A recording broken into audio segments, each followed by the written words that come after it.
Muito bem, então vamos agora entender, né, o que acontece com uma espira quando ela está dentro de um campo magnético. O que é essa situação que nós temos aqui? Ó? A situação que nós temos é a seguinte: imagina, eu tenho aqui um campo, né? Vamos imaginar que eu tenho uma região de campo magnético uniforme, tá certo? E nessa região de campo magnético uniforme eu vou colocar, né, uma espira. O que é uma espira? Uma espira é um circuito fechado, tá certo? Um circuito fechado no qual está passando uma corrente, tá? No qual está passando uma corrente I, né? Bom, por simplificação, essa espira aqui, tá certo? Esses dois condutores, né? Eu vou olhar aqui de cima, tá? Esses condutores aqui, né? Essa aqui é a minha corrente que está passando, tá? E esses meus condutores aqui, eles estão, né, perpendiculares a essa espira, tá? Então, só para ter uma visão aqui, né, do que acontece aqui. Ora, o que vai acontecer? Né, se eu tenho esse meu campo magnético aqui, e se eu tenho a corrente aqui, né, vai surgir nessa espira, tá? Quando a corrente começar a circular, o que vai acontecer? Né, se eu estou olhando aquela espira lá, então vamos olhar essa espira aqui, ó. Aqui estão os eixos que ela pode girar, tá certo? Ela pode girar nesses dois eixos aqui, né? Sobre essa espira aqui, portanto, vai surgir, não é, uma força em cada ramo dela. Essa força é proporcional à corrente, é proporcional ao tamanho desse segmento, tá certo? O meu segmento aqui, ele é perpendicular ao B, então é aquela situação mais simples que a gente viu agora, e ele é também, não é, proporcional a esse campo magnético aqui. Nesses dois ramos aqui, ó, inicialmente, você vai olhar aqui e vai dizer, então aqui não tem força, quer dizer, inicialmente eu não tenho força aqui, né? Mas pensa nessa espira assim, ó. Olha aqui, essa aqui é a minha espira que está no campo, eu tenho uma força agindo para baixo nesse fio e uma força para cima assim. O que acontece? Essa força tende, se ela pode girar livremente nesse eixo aqui, né? Essa minha força vai fazer esse movimento. Na hora, tá? Então, se o campo magnético estava no começo da história paralelo a esse fio, nesse momento aqui o campo magnético deixa de estar paralelo ao fio, ou o fio deixa de estar paralelo ao campo magnético, e aí também vai surgir uma força nesse ramo e uma força no ramo oposto, tá? Então, nessa espira aqui, ó, se a gente for então desenhar a figura no momento em que a espira começa a girar, né? Então agora vamos pensar o seguinte: eu tenho a espira, tá certo? Né? Eu tenho um campo magnético aqui, tá? Eu tenho a minha corrente que está passando, né? A minha corrente I está passando aqui nos quatro ramos, os dois eixos, tá certo? Os dois eixos para a rotação estão aqui, né? Vamos botar esses eixos aqui assim. Então ela pode girar livremente.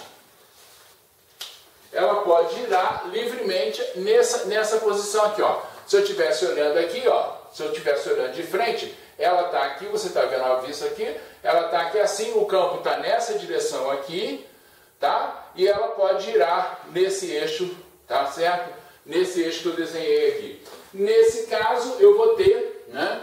Então, se eu botar aqui a minha força, o meu campo, vezes a minha corrente vetorial campo, dá uma força aqui, uma força F, que eu vou chamar de F1.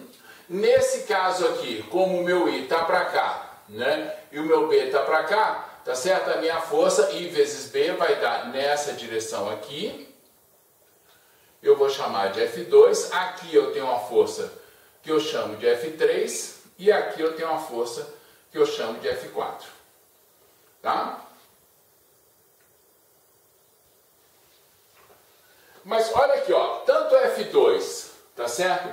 Quanto F4, se esse pedaço aqui é do mesmo tamanho desse pedaço, tá? Vamos dizer que esse meu pedaço aqui, eu vou dizer que vale B. E esse meu pedaço aqui, eu vou dizer que vale A. Se esse pedaço aqui é igual a esse pedaço aqui, como o campo é o mesmo em todos os dois lugares, como a corrente é a mesma e o tamanho é o mesmo, essas duas forças aí, elas são perpendiculares, elas se anulam, né? F2 em módulo é igual a F4 em modo, portanto essas duas forças se anulam, né? E eu estou supondo que elas não são capazes de produzir uma deformação na espira. Então, eu não vou nem olhar os efeitos dessas duas forças aqui, tá certo? Eu vou olhar o efeito dessas duas forças aqui, porque essas duas forças vão produzir um torque na espira, né? Tá? A minha força F1 e a minha força F3, elas vão produzir um torque e essa espira então tende a girar. Então, já que ela tende a girar, vamos olhar o que acontece com essa espira aqui, né? Vamos olhar e vamos dar uma olhada nessa direção aqui, ó. Eu vou pegar a espira agora, ela está aqui, né? Eu vou olhar lá agora nesse lado aqui, tá certo? Porque aí fica mais fácil de ver essas duas forças, né? Então agora eu estou olhando a espira, eu estou olhando esse lado aqui. Então vamos olhar esse lado, aqui está o eixo de rotação, tá certo? Aqui eu tenho a minha força F1. Aqui eu tenho a minha força F3. Aqui eu tenho o campo passando, tá? E eu posso dizer o seguinte, quanto é que vale F1? Né? Nós vimos o seguinte, se a minha corrente I está para cá, I está aqui, ó, nesse ramo aqui I está saindo, nesse ramo aqui I está entrando, tá? Então a minha corrente vem aqui, né? Então eu tenho I vetor B, tá certo? Né? Se a gente pegar I vetor B, I para cá, B para lá, tá certo? I vetor B me dá a força nessa direção. Se o I está entrando aqui, né? O meu I entrando, vetor B, me dá a força nessa direção aqui, tá? Quanto é que vale a força? Eu posso escrever que a minha força F1, o módulo vai ser igual ao módulo, tá certo? De F3. Por quê? Porque a corrente que passa aqui é igual à corrente que está aqui, o B é o mesmo para os dois lugares, o tamanho, não é? O tamanho desse ramo é igual ao tamanho desse ramo aqui. Isso aqui vale, então, B é perpendicular, não é? Ao ramo, tá? Eu posso escrever que isso aqui, portanto, vale I, né? Nós vimos o tamanho desse ramo aqui é A, tá? Para os dois casos, e isso aqui é B. Então, a força que age, né, nos dois ramos, né, é a mesma, o valor em módulo dela é I vezes A vezes B. Agora, ao contrário dessa situação aqui, F2 e F4 não produzem nenhum efeito, né, porque elas são, tá certo? Têm sentidos opostos. No entanto, F3 e F1 têm sentidos opostos, têm o mesmo módulo, mas são aplicados em pontos diferentes que produzem a rotação dessa espira. Né? Se elas produzem a rotação dessa espira, eu posso muito bem calcular qual é o torque produzido, tá certo? Por essas duas forças. Ora, se essa é a minha distância aqui, eu defini essa distância como B, essa distância aqui, não é? Eu posso escrever que é B dividido por 2. Muito bem. Existe qual é o ângulo, né? Nesse caso aqui, eu posso definir agora qual é o ângulo formado, né? Se eu tenho um torque, eu vou ter, o torque vai ser F vezes essa distância, né? Produto vetorial entre F e essa distância, tá? Entre o vetor que identifica essa distância. Ora, para fazer isso aqui, eu vou fazer o seguinte, ao invés de fazer essa conta, né? Eu vou definir uma direção perpendicular à espira, e eu vou chamar esse vetor aqui de um vetor normal à espira. E vou dizer que esse ângulo entre esse vetor normal e a espira é um vetor normal à espira, e o ângulo entre esse vetor N e o vetor B eu vou chamar de φ. Né? Muito bem. Se eu chamo esse ângulo ali de φ, eu posso dizer agora que o meu torque, o que é o torque? O torque vai ser a força F1, tá certo? Vezes o braço ali, B2 seno φ, né? Tá certo? F1, B2 seno φ, né? É o torque produzido, né, por aquela força ali, e o torque produzido por F3, que é F3 B2 sobre seno φ, tá? Ou vezes seno φ, perdão. Né? Então esse é o torque que age ali, tá certo? Se você quiser aqui, ó, você pode ver o seguinte, eu posso projetar, né, esse meu braço de alavanca, eu posso projetar aqui, tá certo? Esse braço de alavanca pode ser projetado a partir, né? Essa direção é perpendicular a essa direção é perpendicular a essa aqui, então eu posso projetar esse braço de alavanca ali. Muito bem. Se eu faço essa conta aqui, eu posso dizer que isso aqui, né, como a minha força é IAB, eu posso escrever isso aqui como sendo IAB, que é o valor tanto de F1 quanto de F3, né? Bom, eu tenho B2 e B2 aqui, né? Isso aqui vai me dar B vezes seno de φ. Tá? Então, o torque que age sobre essa espira, tá certo? O torque que age sobre essa espira é I vezes A vezes B, que é o campo, vezes B, que é o segmento ali no qual opera o torque, vezes seno φ. Presta atenção no seguinte, quando φ for igual a 90 graus, se φ é igual a 90, se φ for igual a 90 graus, eu tenho que o meu torque vale I, eu vou trazer o Bzinho para cá, vezes A vezes B. Ou seja, o torque tem o maior valor possível.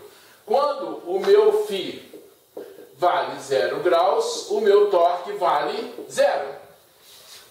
Tá? Então, quando essa espira aqui, olha só, ela estava aqui, o torque é máximo, ele vem, tá certo? Quando chega aqui, o torque vale 0. Mas se essa minha espira houve um torque que a girou, se não tem atrito, o que acontece com essa espira? Tchum, ela passa para lá. Na hora que ela passar para lá, o que o torque vai acontecer? O torque vai trazê-la para cá. Tá? Então ela tende a fazer um movimento como esse, indo e vindo. Não é? Então você pode se perguntar o seguinte, mas como é que funciona o motor? Eu entendi como é que faz uma girada. Ela deu a girada, voltou e voltou. Espera um pouquinho. Muito bem. Se eu tenho agora N espiras, né? Se eu tenho uma bobina que tem N espiras, se você já mexeu no enrolamento de um motor, você viu N espiras naquele enrolamento, né? O meu torque nesse caso, então, vai ser igual a N, tá certo? Vezes I, A, vezes B, B, seno de φ. Muito bem. Se eu fizer essa identificação, olha aqui, ó, eu tenho torque, lembra? O torque ele sempre vem de um produto vetorial, né? Vamos só simplificar aqui e pensar no seguinte, eu defini esse meu vetor N. Esse meu vetor N, ele é perpendicular, tá certo? Ele é perpendicular à espira, né? O meu vetor N, ele é perpendicular à espira, tá certo? Ele é perpendicular à espira e o sentido dele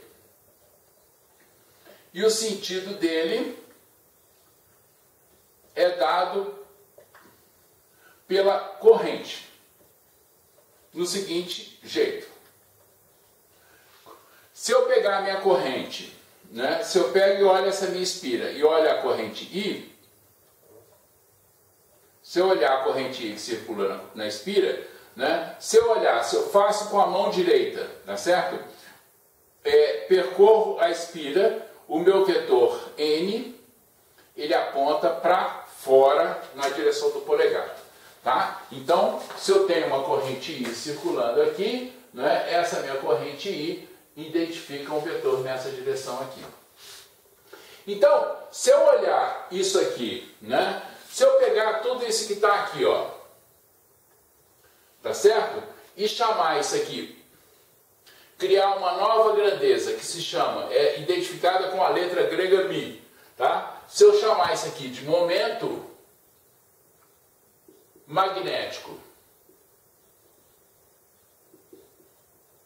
dipolar, tá certo? Se eu chamar isso aqui como momento magnético dipolar, eu posso dizer que o meu torque que age naquela espira, o meu torque vai ser μ vetor B. Tá? Então eu posso dizer agora que existe um momento magnético dipolar, nesse caso aqui, ó, ele está aqui, tá? E esse momento magnético dipolar é N vezes I, AB vezes o vetor unitário, que eu criei ali, N. Tá? Então, o momento magnético dipolar é a área da espira, a corrente que está passando nessa espira, né, e o número de espiras que eu tenho ali. Se eu tiver uma bobina com uma única espira, esse N aqui, não é, vira 1, então eu tenho I vezes A vezes B. O que eu quero chamar a sua atenção, né, é que quando a gente estudou o dipolo elétrico, tá certo? Quando nós estudamos o dipolo elétrico, lembra, se eu boto um dipolo elétrico, né, num campo elétrico, tá certo? Se esse dipolo, né, ele forma um ângulo, não é, com aquele campo elétrico, quando nós colocamos um dipolo elétrico num campo elétrico, se esse dipolo elétrico forma um ângulo com o campo elétrico, eu tinha aqui a via. Lembra aqui, ó, se eu tenho agora, né, quando eu tinha aquela situação, eu tinha um campo elétrico, né, e eu tinha aqui um dipolo elétrico, o que acontecia com esse dipolo elétrico? Né, eu tinha um torque que era dado pelo produto do dipolo vezes o campo. Tá certo? Então, nesse caso aqui, eu tinha, não é, o produto desse dipolo, o produto vetorial desse dipolo vezes o campo. Né? Naquele caso ali, quando eu tinha, não é, eu também tinha uma situação, né, e a minha energia potencial, no caso, quando eu tinha um dipolo elétrico num campo elétrico, a minha energia potencial era dada pelo produto escalar entre, né, esses dois vetores. De tal forma que a configuração mais favorável é quando, tá certo? A configuração mais favorável era quando esse dipolo se alinhava ao campo.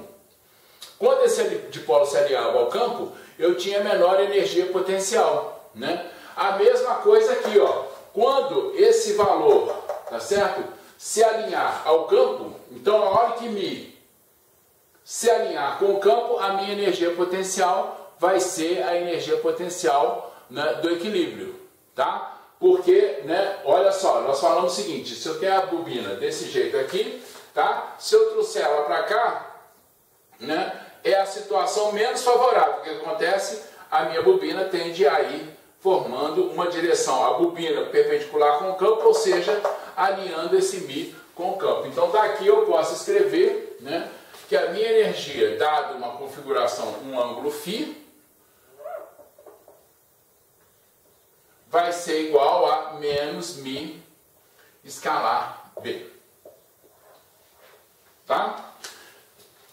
Então, você pode perguntar agora o seguinte, bom, tudo bem, bacana, né? Essa espira girou, ela vai voltar. Como é que eu faço aqui? Você faz o seguinte, bom, primeiro que os motores que você tem na sua casa, né, em geral são motores de corrente alternada, que nós vamos ver na terceira parte do nosso curso, né, o que é a corrente alternada. Mas na corrente alternada, só para te adiantar, tá certo?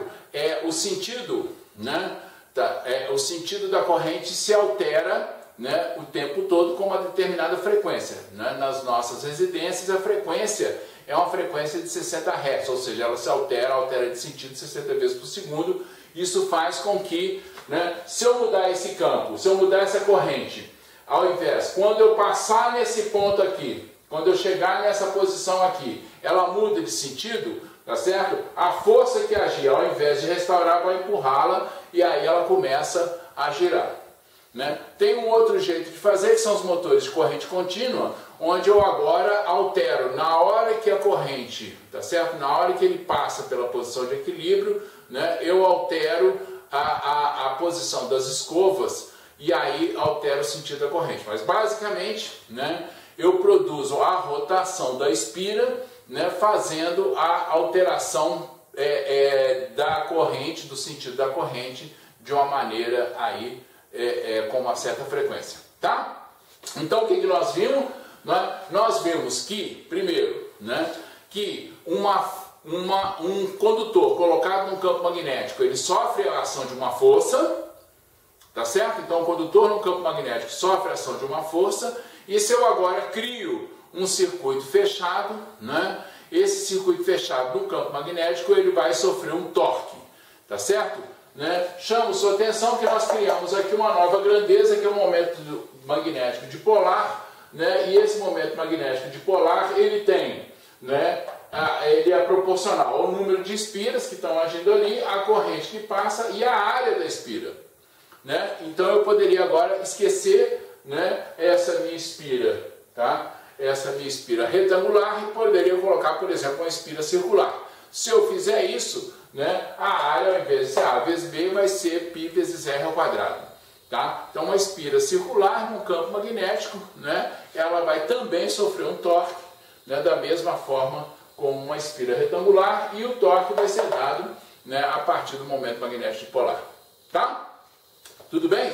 Bom, então isso encerra, né, essa introdução do campo magnético. Né, o que nós vimos? Nós dissemos, existe um campo magnético, nós não nos preocupamos com como ele é criado, né, e nós estudamos os fenômenos, alguns fenômenos que acontecem, né, na presença de um campo magnético.